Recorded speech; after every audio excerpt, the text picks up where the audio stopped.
Hello everyone and welcome back to the RMTV Women's Podcast. This is episode 192 and no, you're not in a simulation, you're not glitching. We are in the same room. Woo! We are filming on an actual camera with actual High five to microphones. that. Yes. Hopefully, fingers crossed, this is like a more of a regular thing. Some might be on Zoom just due to schedules and stuff, but we'll see moving forward. But New it's season, nice. new us. Exactly. New season, and new this us. time we actually did it instead of just saying it between ourselves. Yes, We'll go, we yeah, did. it's fine, we'll sort it out, and then no, this time we've actually done it. So I do feel like we need to address the elephant in the room at this point. what's that? The fact we've not made a video. Yeah. I apologise. Really sorry. We apologise.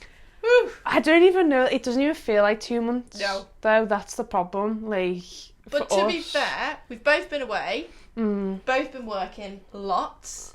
a lot. So I've had an operation. Bloody Yeah. hell, forgot about that. Yeah. So we had a bit of time off. And let's also, say. it's a long summer for women's Yes. football. Yes. In between the season finishing and ending, and whatever goes on in between, it can be quite long. So, yeah. Sorry We're about. back. We are back. Hopefully more regular.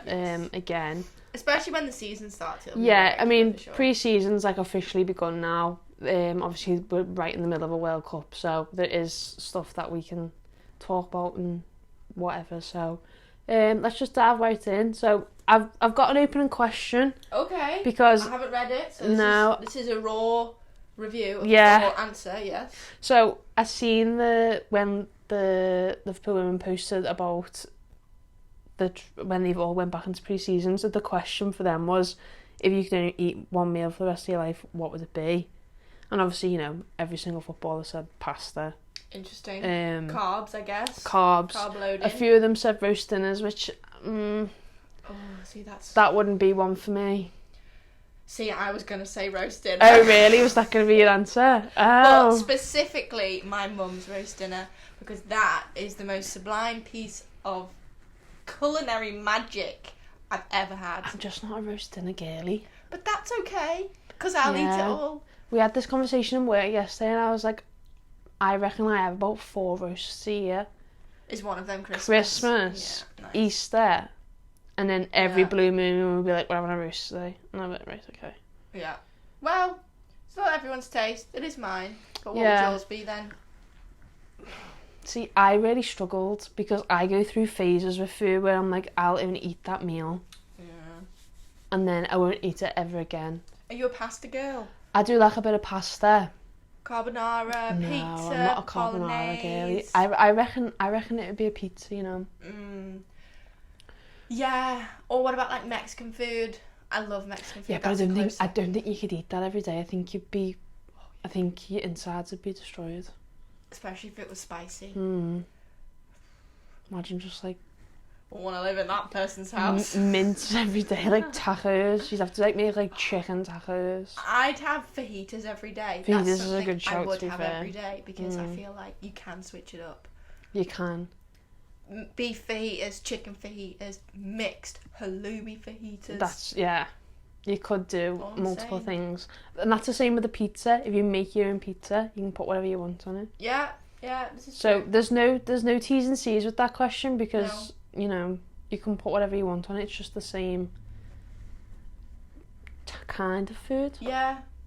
So I can get behind that. I'd get I can behind get that. behind that. So final answer, fajitas. For you? No for you. No, I'm still roasting. Oh, you still roasting. Still eating me roast dinner over here. I've pushed away the fajita plate and the Mandy's roast dinner is here. Right, no, mine would be a pizza then. Okay. Very That's different. a good shout. You've gone very English, I've gone very Italian. Oh, I just love But gravy. Right, Okay. okay. But like even Bovril, I'm like, yeah. Oh I'll go really? You Bovril. like a bovril? It tastes like gravy. We're so off topic here. I But wouldn't. yes. It's like when people go to the match and they're like, I'm having a bovril, and I'm like, you're just sipping gravy at the match. Like, Exactly. why would you do that? Anyway, Yeah, let it's us a know bad in the taste. comments what meal you go for, and you'd probably take a lot less time to decide than we did. But You know, it's fun and games, isn't it? See, All this is fun what you and get. games till someone gets hurt. This is what you get when you're in the same room. Yeah, just bouncing off each other. Oh, it's great. Oh dear. Right, let's dive into some actual football talk then. Yes. I think the big one, and the one that people must just most about, is obviously transfers. Yes. We've had a lot of outgoings, but we've also had a lot of incomings as well. Well, I was totally unaware how much has gone on till looking at that sheet. Yeah, of players out there. I've listed all the players. I hope I haven't missed anyone. That's the big panic. I don't think you have, by the looks of it. Yeah. In terms of outgoings first, obviously we made a video a while ago regarding the likes of like Ash Hodgson, Carl Humphrey. When all that was announced, they obviously had their little send off on the final game of the season as well. So that was nice. So we kind of don't need to address them ones.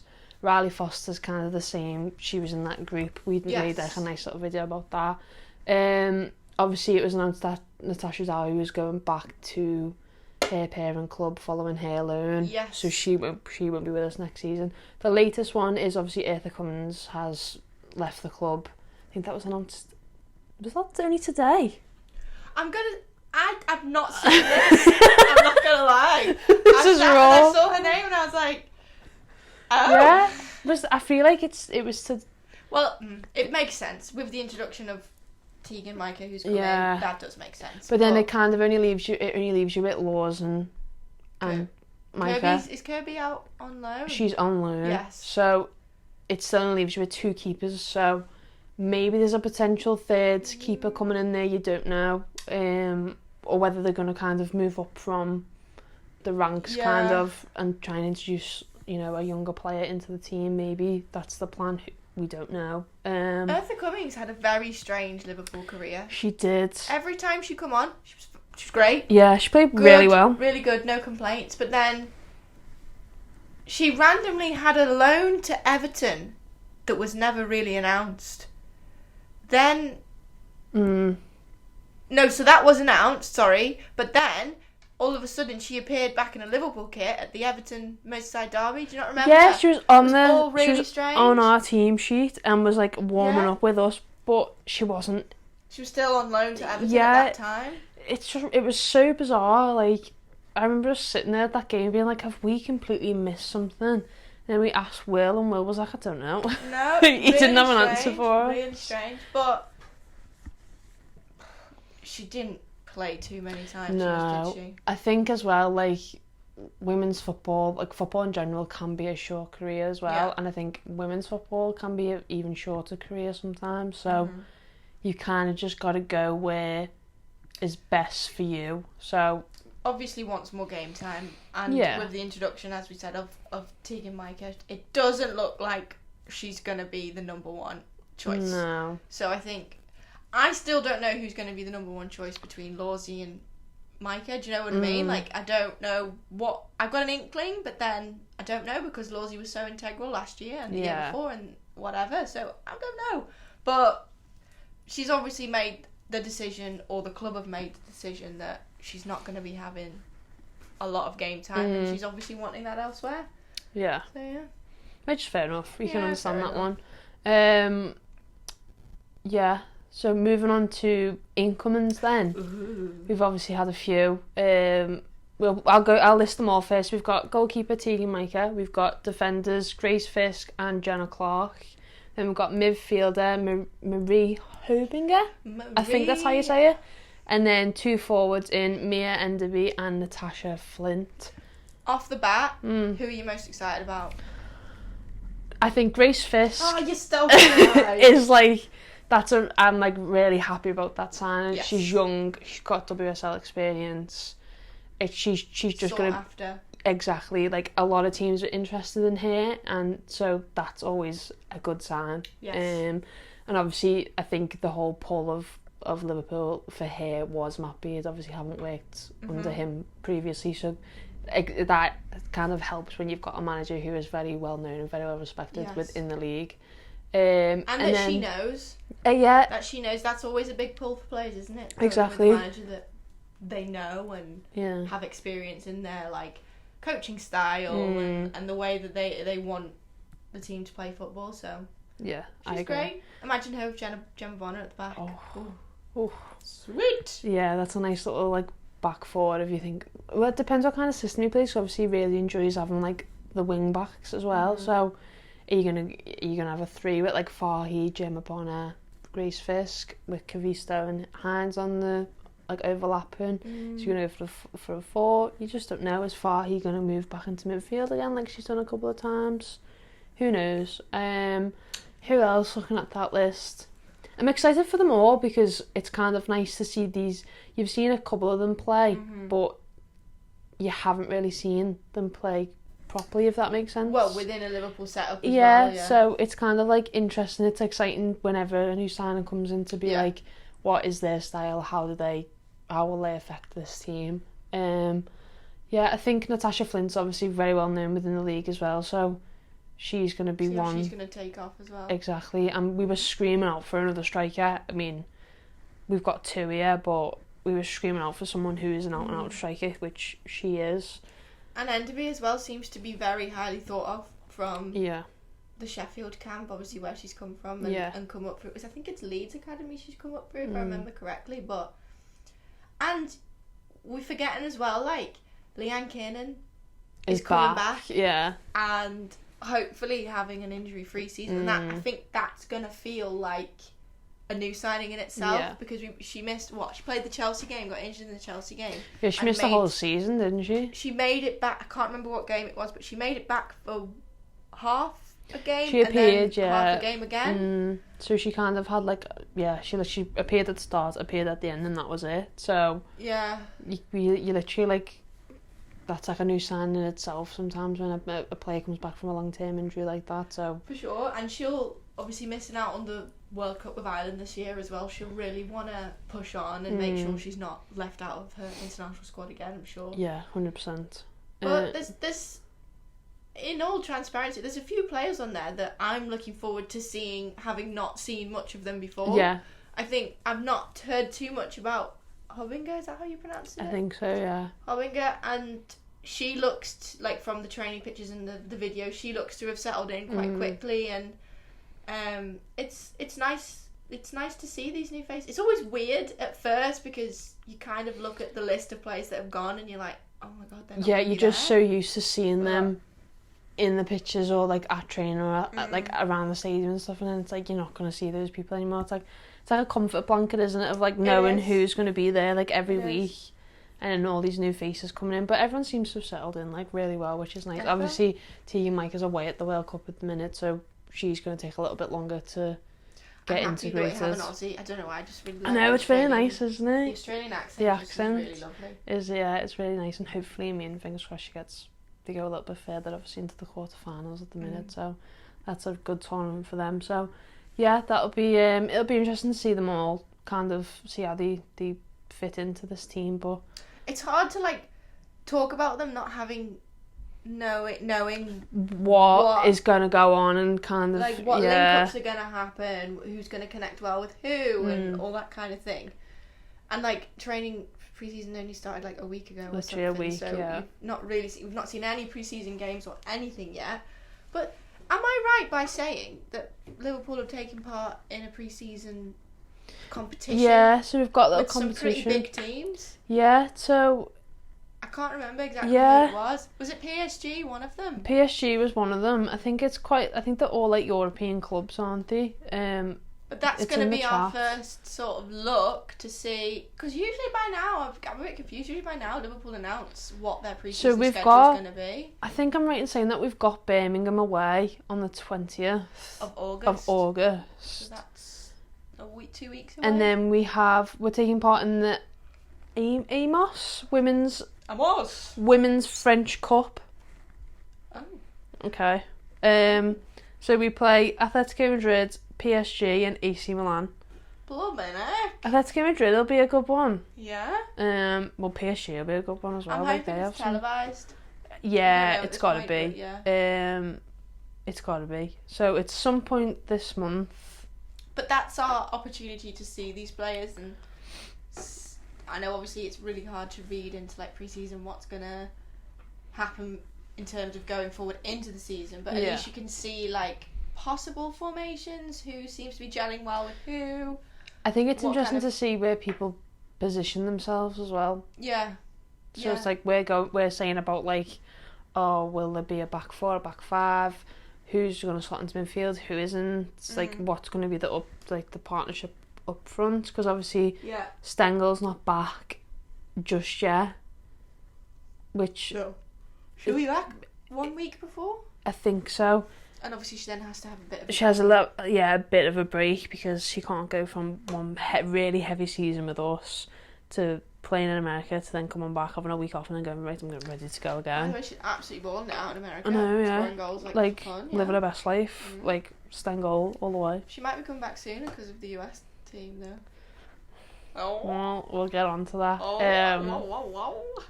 But we'll finally, obviously, we've got some new contracts announced as well. So Niamh Fahey obviously signed a new deal a couple of weeks ago.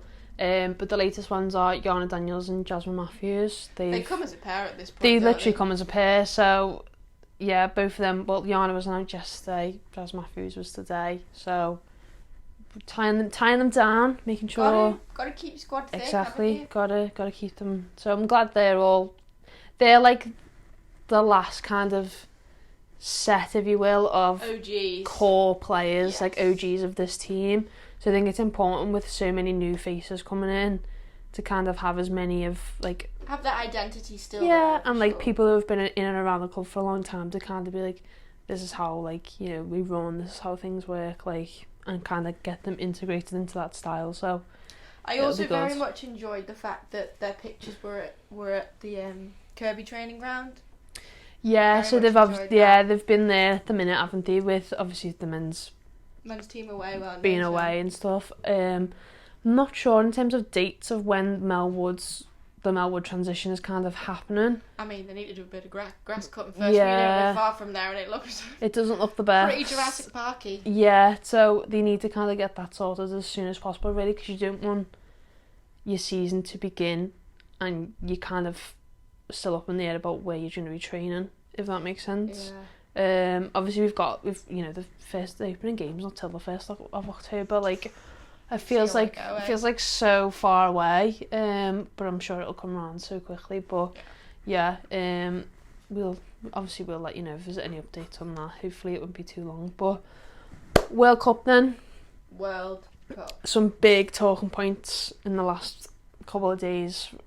Obviously with the USA team. Favourites for every tournament ever in existence.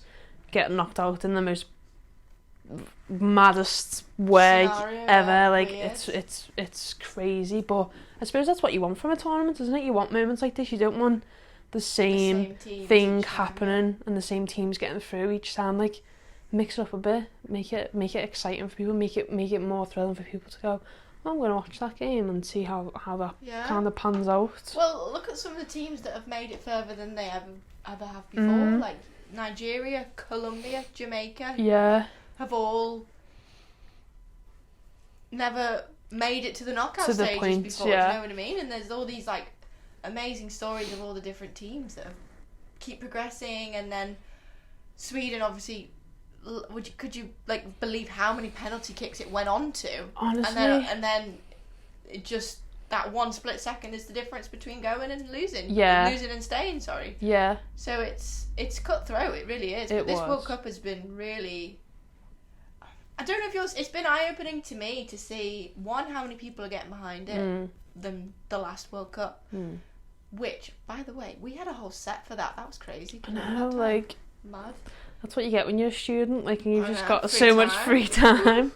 But yeah, one, how many people are getting behind it, and two, like, the physicality level is so high. Yeah. Like, that's what's really impressed me across all of the nations, not just, like, your ones that you know are full-time, like in the US and the UK and in France and all that. Yeah. But, yeah, the level of talent has been really, really good. Really good. And it's, for me, on like a personal level, it's been nice to sort of get to know some players from other leagues that maybe I haven't heard of before, that I've been like, wow, these are really, really talented footballers. So from that perspective, I think it's been really good. Yeah, definitely. I mean, I've really enjoyed, some of the games I haven't been able to watch just due to the timings and stuff. Like, I was in America for some of them, so it's even more crazy, busy there and stuff. But yeah, I think obviously just to touch on the USA and the penalty and stuff, it was a very like bizarre. I feel like it's been a very weird tournament for them because you come into it with a big expectation anyway, and I think the pressure's always on them just because of everything that's happened with them over the last 5-6 years with, you know, back-to-back World Cups and then the equal pay stuff and then everything else that goes on and off the field.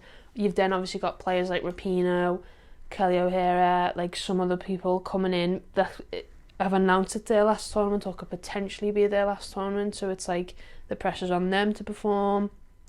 You're then not playing that well in the group stages. You get through, you literally scrape through, because if that post wasn't there for the Portugal game, they'd have been out then. So twice, wasn't it? Yeah, you get through, you know, and then you've got to play Sweden, who they have like this little, you know, thing with Sweden anyway. I feel like that's one of their like bogey teams. And obviously I think USA beat them at the Olympics on penalties. So it was kind of like a revenge game, if so, for Sweden. It was probably the best performance for them of the tournament, USA, to then have it to get to penalties. I absolutely hate penalties. Hate them so much. If I was a player, I would not want to take one, especially in a moment like that, because I would feel the pressure so much. You can't even imagine how they felt. For people to miss the way they missed, for the other team, for Sweden to then miss their ones, and it just go back and forth, and you think, what the hell is going on here? To then have that last penalty. Yeah. Like, but then you've also got to feel for Sweden, because imagine in that, there's the 30 seconds, that minute that you had to wait for VAR, and you're thinking, what is going on? This could be over for us in the next one. So what I found weird was, I thought with the ball, the ref knew when the ball went over the line with the watch. So why did it have to go to VAR? That's what I was thinking. Like, that's what I was thinking. I was like, I should have checked that really, but I was like, did he not have that because they've got VAR? The picture of it, absolute millimetre, like, that's savage. Oh my god, if I was the keeper, I'd be like, I'd be heartbroken, because it's literally a millimetre. It's like flashbacks of like Liverpool Man City a few seasons ago with Salah's attempt. Or the Ellen White almost scoring, a foot's like that far away. A toe off VAR, literally a toe, and you're like, are you joking? Like, but that is literally the fine margin in these games. And obviously Sweden get through, like the way like the ref is just like, yep, sound, and boom, see you later. It's mad, but that's just what happens in football. Someone's got to win. Someone has to be loose. Yeah, exactly. And I think it's kind of nice to. I mean, it was very nice as an England fan to be like, oh my god, like maybe we could. Because I was convinced that it'd be like an England-USA like semi-final again, or maybe even final. I thought that would be a really entertaining final. But now I'm like, imagine our nerves? Oh yeah, I'd have been so stressed, but it'd have been like a good stress. You'd have been excited stressed, if that makes sense. It'd have brought a lot of coverage as well. Yeah, 100%. But I mean, we'll go on to England now. Obviously, that penalty shootout, I was like, wow, please, not again. I can't go through it again. Like 2 days in a run. But like, as soon as it hit the 60th minute in that game, I knew it was going to go. Yeah. I just knew. And every single time you know, it usually happens. It usually happens. I just felt it. I felt like no one was going to score. If anyone, it looked like Nigeria were the ones that were going to score. They were like really threatening. They were, and I just knew. And then, could you imagine, halfway through the penalty shootout, my work had a power cut and my laptop went off, so I missed that, so that was fun. But then I turned it back on to just see Kelly's oh really? I was like, yeah! Oh wow. It was like that split second where it happened. I was like, oh dear, but what a penalty. Oh my goodness. God, yeah. That's one of the best penalties I've ever seen, in that high amount of pressure as well. Phenomenal. I think all the pens were like pretty good, brilliant. Like Rachel Daly's one, like she's just gonna punt it, isn't she? A lot of them is like hit and hope, and it is hit and hope. Like, I think with a penalty, people are like, you can see them all eyeing up, and I think you're just gonna hit this and see and hope for the best and see where it lands. It's a mental thing as opposed to a physical thing. Taking a penalty, they were all like precision in the like top corners, and I was like, same with Alyssa Nair for USA. Like, when she stepped up for hers was like high into the roof of the net, right down the middle, no messing about, and I was like, wow, like, fair play to a lot of people. But like, Chloe Kelly's penalty was more powerful than any Premier League goal scored last season. Like, I think it was close to like 70 miles an hour, maybe a little bit less or a little bit more. I think it's not. The pace on that. If you'd have touched that with your finger, it would have snapped it right off. Like, even if that was lower, like keeper's height, I don't think she's saving it, because it's just going to go right past it. It's just too good. But to take that penalty that decides whether you're going through to the next stage of a World Cup. Yeah. Wild. Hats off. Chloe Kelly though, innit? Like, she's just bloody brilliant. She's just so good. I wish she played for Liverpool. No. It's a shame that she's played for Everton, isn't it? Oh, forget about that. Oh yeah. I just see her as City now, do you know what I mean? Yeah, but no, like, fair play, all the pens. I mean, when Georgia Stanway missed hers, I was like, oh my god. The one person as well. I was like, yeah, she's scoring. I remember saying to one of the girls on work, because we were watching it, I was like, yeah, she's going to score, and then she didn't, and I was like, oh no, like, this is going to be, yeah, and then Nigeria missed, and I was like, right, okay, reset, go again, those two pens didn't happen, we go again, it's fine. But, and obviously you've got to talk about the Lauren James instance as well. It's just like frustrating, it's heartbreaking for her, like, it's unnecessary. So unnecessary. It's just a lack of judgment and a heat of the moment kind of thing that's happened, but it's just so silly. That side will filter out the more experience she has. She's only a very young player, and something like that probably now has nipped her into shape a little bit more, and maybe made her understand that those things are just not acceptable in any way, especially with the introduction of VAR at these tournaments. It's just absolute no. You don't get away with nothing now. Not that you should get away with something like that, but it's like you said, it's kind of like one of those learning curve moments for her. She won't make the mistake again, let's be honest. Absolutely not. You'd hope not. But what's more frustrating is she is a game changer. Yes. She is that player that will literally win you a game. So far. And of how she's played as well, like some of the goals she's scored.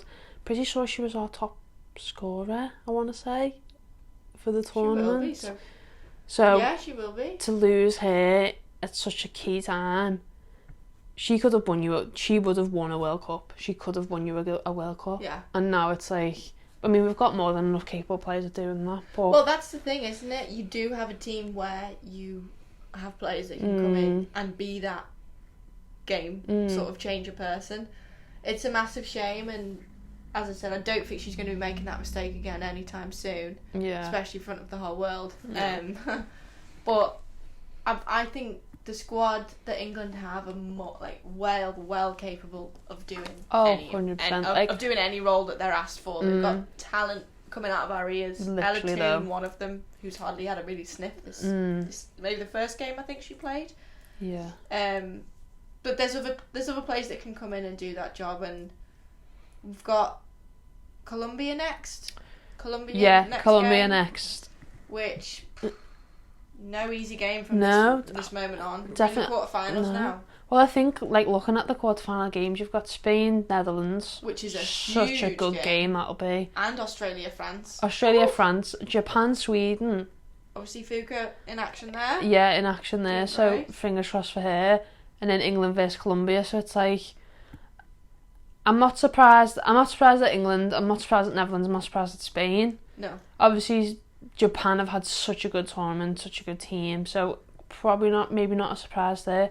It's obviously Sweden and Colombia are the two that you're like, kind of wouldn't have maybe expected to get, especially the opposition that they played coming into this one. Yeah. Australia, like, literally riding the momentum right now. Like, they're like living on a high. Their contentions for winning, I think. I think they'll go. With the introduction of Sam Kerr back now from injury as well. And they're just, with it being in their home country and them performing the way they have done, like they're just literally riding the momentum right now. So like I wouldn't be shocked if they just absolutely sail to the finish. Yeah, like just on a high really. So that'll be interesting to see. I mean, I hope they do. I do like the Australia team. I think they've got some good characters in there. It'll be nice, and I think as well, like if any home nation, it's like when England won the Euros last year. Any home nation winning the competition is nice to see. So, I mean, yeah, it'll be interesting to see how they all play out. They're all not long. They're when all is it? Monday. Yes, Monday. Is that the 11th?